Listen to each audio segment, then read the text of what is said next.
purpose is that by 2022, for us to make this transition to one that is a rule-based system. And why are we trying to do this? We as a country pay a very high price for having to run our economy based on jugaad.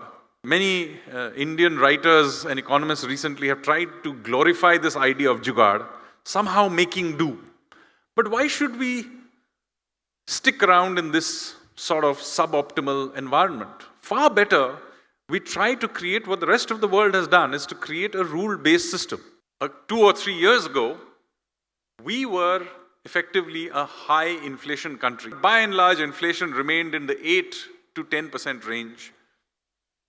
And everybody basically accepted it. But this came at a big price. Not only, as everybody knows, inflation is an extremely costly thing for the poorer sections of society, but it also comes at another cost, is that we permanently ended up with a high cost of capital.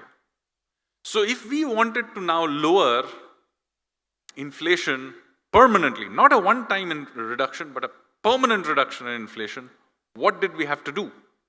So we created a new framework called the Monetary Policy Committee, which is an independent body.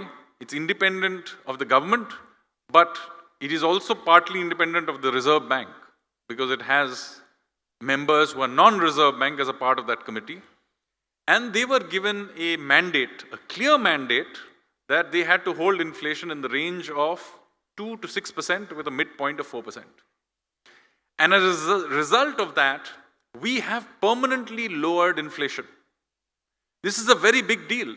Currently, despite oil prices and every other problem that you see, inflation is running at 4%.